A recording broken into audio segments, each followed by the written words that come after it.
Salutations Tadana, je suis le chef et bienvenue dans cette petite review mensuelle du chapitre de Dragon Ball Super. Aujourd'hui on va parler bien évidemment du chapitre 78 qui, je le rappelle, est toujours disponible chaque mois gratuitement, légalement et en français depuis peu sur l'application de la Shueisha Manga Plus ainsi que sur le site Glenamax. Si je dis pas de bêtises, je sais que One Piece y est, je sais plus si Dragon Ball Super y est, mais t'iras voir, on verra bien. Bref, chapitre 78, qui semble nous enchaîner, enfin attaquer la phase finale de cet arc, qui est d'un côté intéressant, notamment dans le développement de Vegeta et le parallèle fait avec Granola, mais qui est en même temps assez laborieux dans le déroulé des événements. Et ce chapitre le confirme, le montre encore un peu plus, parce que finalement, ça montre un gros point noir, j'ai envie de te dire, dans la mythologie Dragon Ball, et c'est vrai que ça n'avait jamais été exploité jusqu'ici, mais d'habitude, il y avait quand même une petite justification.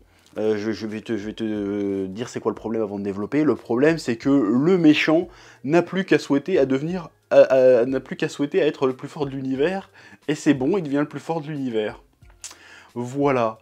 C'est un petit peu un problème, parce que autant jusqu'à présent les méchants qui utilisaient Dragon Ball, ils voulaient devenir plus ou moins immortels, ça on pouvait comprendre, mais ils voulaient pas devenir les plus puissants de l'univers, comme ça, s'ils avaient un petit ego quand même, fait, bah non, on veut pas devenir le plus fort de l'univers, déjà la plupart du temps ils se considéraient déjà comme étant les plus forts de l'univers, donc vas-y, file-moi la vie éternelle. Là c'est non, je veux devenir le plus fort de l'univers.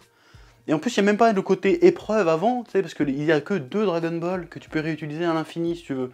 Donc c'est un espèce d'anti-arc Namek, parce que Freezer, il devait se faire chier à trouver les 7 boules, à trouver un connard qui parle Namek pour invoquer le dragon et faire réaliser son vœu.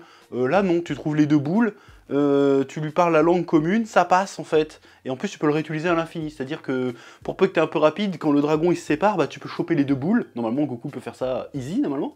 Et puis tu recommences, donc t'as vœu infini en fait.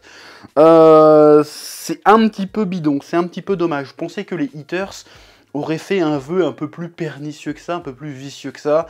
Là non, apparemment ils ont juste souhaité que Gas devienne le plus fort de l'univers. Et du coup, ben, il est plus fort que Granola. Alors il est plus fort que Granola, certes, mais il se situe où par rapport à un Beerus, par exemple? Parce qu'on est bien d'accord que le dragon pouvait le rendre, faire de lui le mortel le plus puissant en dehors des dieux et des anges.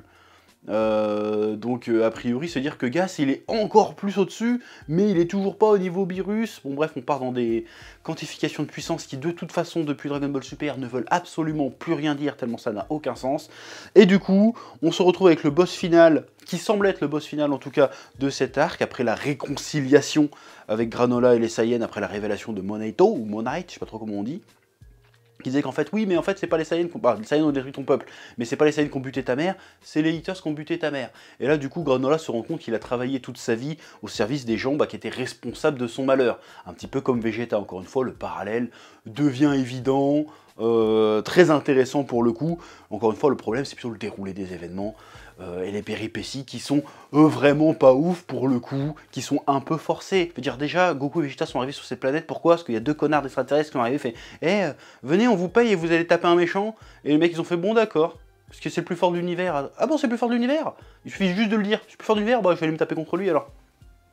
Bidon. Pareil, le méchant, tout ce qu'il a voulu dire, tout ce qu'il a voulu comme vœu, être le plus fort de l'univers, et l'autre méchant derrière, il fait le même vœu. Donc qu'est-ce qui empêche un autre méchant d'arriver derrière et de faire encore le même vœu? Voilà, c'est bidon. Après, la question qu'on peut se poser par rapport à ce vœu de Gas, c'est est-ce que pareil, il a eu une condition que le dragon lui a imposée? Est-ce que le dragon a dit à Granola, bon, t'es trop puissant pour moi, a priori c'était ça, hein. Si je me souviens bien, t'es trop puissant pour moi, je peux pas augmenter ta force, par contre je peux cumuler toute la force que tu auras dans ta vie, mais ça va diminuer ton espérance de vie, du coup tu vas vivre que 3 ans.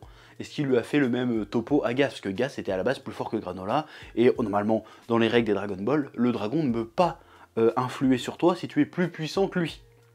Et il me semble que si les Dragon Ball dépendent du pouvoir de Monaito, Monaito il a l'air d'être une petite merde en tant que Namek. Donc ça veut dire que le dragon a forcément posé une condition à Gas pour devenir le plus puissant. Donc quelle est cette condition? C'est une question qu'il faut se poser. Oui, Ensuite, on va s'intéresser un petit peu au pouvoir de Gas, du coup, parce qu'il commence à nous sortir des pouvoirs. Alors, je me souviens plus du tout, ça fait tellement longtemps qu'on l'a pas vu se battre.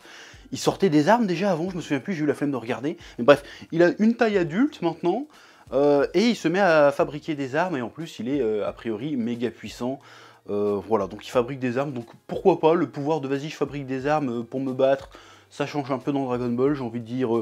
why not? Mais encore une fois, le problème qu'on va avoir, c'est la représentation de la puissance. Parce que en fait, ils nous disent qu'il est plus puissant, mais je ressens pas qu'il est plus puissant. Alors, tu as la métamorphose physique qui fait que bon, c'est bon, il est plus stokos, il va taper plus fort.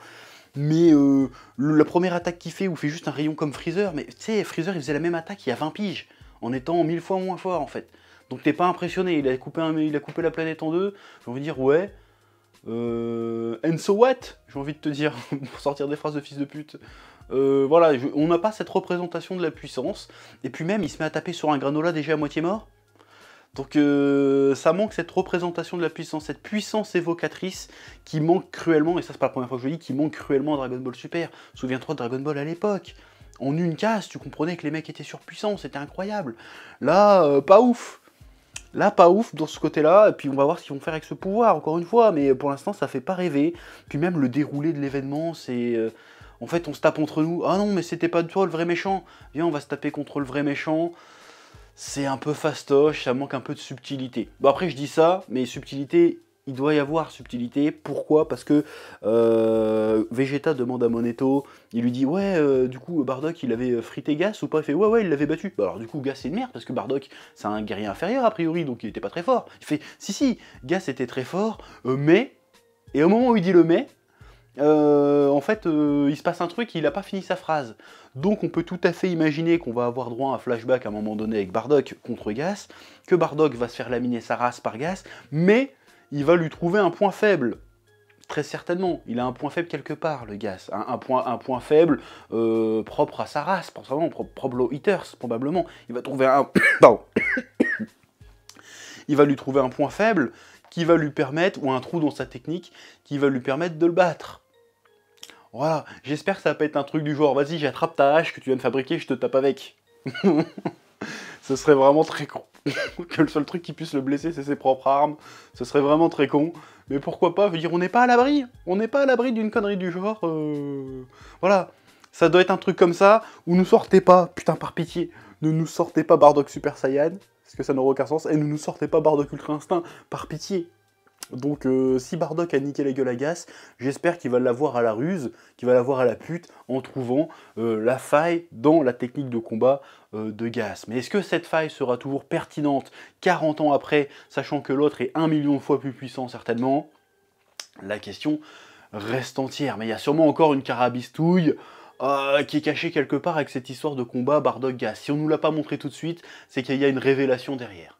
Donc je suis très curieux de voir cette fameuse révélation. Bon, après, encore une fois, il y a ce petit coup de foreshadowing avec Vegeta qui avait planqué un Senzu dans son armure et qui va la chercher pour le filer à Granola, pour dire à Granola, vas-y Granola, venge-toi, accomplis ta vengeance, fais ce que moi je n'ai jamais pu faire, parce que c'est ça, Vegeta n'a jamais vraiment pu se venger de Freezer finalement. Vas-y, fais va accomplir ta vengeance, et puis comme ça tu pourras vivre ta vie. Bon, il te reste que 3 ans à vivre, donc quelque part... Tu vas te faire chier, mais vas-y, c'est ton combat, on te laisse ton combat, ce n'est pas à nous de régler ton problème, il faut que tu te battes toi-même. Ça j'aime bien, ça décale un peu le centre d'attention de Goku Vegeta pour le mettre sur un autre personnage, un nouveau personnage, et le développer. Je dis pourquoi pas, ça apporte quelque part un peu de sang neuf. Encore une fois, l'idée est bonne, c'est l'exécution que je trouve un petit peu hasardeuse, comment dire, qui donne des fruits finalement, parce que le développement de Vegeta Granola, très bien, mais comment c'est articulé, je suis pas fan du truc, ça fait pas clair, ça fait soit un peu facile, soit pas clair, j'ai du mal à expliquer, moi-même je ne suis pas clair, mais t'as compris, oui. Bon, et juste pour pénailler une réflexion, il y a un moment, Goku il fait « Eh, mais pourquoi vous voulez nous tuer ?» Et tu te dis, Goku a peur de mourir? Depuis quand Goku a peur de mourir? Bon, peut-être que je surinterprète la case, mais t'as l'impression qu'il a fait peur de mourir, Goku. Sale bâtard, t'es déjà mort 3 ou 4 fois, qu'est-ce que tu racontes? T'es mort 2 fois, T'es déjà mort 2 fois. T'as peur de quoi? Déjà, à l'époque, quand t'étais gamin, t'en avais rien à foutre de crever. Et là, tout d'un coup, t'as peur de mourir, bâtard. C'est quoi ton truc? Ça sort d'où cette phrase? Bon, c'était certainement un gag. Mais quand même, tu dis, mais d'où t'as peur de mourir en fait? Depuis quand? D'où est-ce que ça sort? D'où ça sort, ça, que t'as peur de mourir? Normalement, Goku, il fait, vas-y, frappe, bâtard, me rate pas, enculé, me rate pas! Bon, j'exagère, il est pas comme ça serait plus Vegeta. Mais quand même, ça m'a fait bizarre. Il a peur de mourir. C'est quoi cette histoire, là? T'es déjà mort 2 fois, enculé. Qu'est-ce t'en as à foutre de mourir? On va pas pouvoir te ressusciter avec les Dragon Ball de Granola, là. Qu'est-ce t'en as à branler? Je comprends pas le délire. Bref, à part ça, chapitre un petit peu Osef, hein, qui commence qui plante des graines, on va dire, pour la suite. On va voir si ces graines vont être fécondes. Hein, c'est tout ce que j'ai à dire sur ce chapitre. Hein, là, je vais pas développer pendant 20 ans. Hein. Voilà, on a le grand méchant qui se dévoile. Voilà, est-ce qu'on va avoir de la nouvelle transformation à la clé? Je ne sais pas, on verra. Est-ce qu'il va y avoir de la fusion? Tout est possible à ce niveau-là, tout est possible. En tout cas, j'ai hâte de voir le flashback de Bardock, parce qu'on n'a jamais vu de combat de Bardock dans le manga. Je veux voir un combat de Bardock dans le manga. Et il a intérêt d'être stylé, c'est tout ce que j'ai à dire. Bref, comme d'habitude, pouce bleu, abonnement, commentaire si c'est pas déjà fait. Je t'invite à lire mon Webtoon Arena, parce qu'il est génial. Voilà, dans la description, comme d'habitude. Bon, je t'en ai déjà parlé assez de fois. Et puis que la passion te guide. Et n'oublie pas, Dragon Ball, c'est la vie. Et espérons que Dragon Ball Super va continuer à être plutôt pas mal. Depuis quelques chapitres, ça va, en fait. Donc, foutez pas tout en l'air, s'il vous plaît. À bientôt. Oui. Eh oh, tu vas pas te barrer comme ça, hein? Tu vas laisser un pouce bleu? Un petit pouce bleu, hein? Puis tu regardes aussi les autres vidéos? Parce que voilà, tu t'abonnes? Ouais?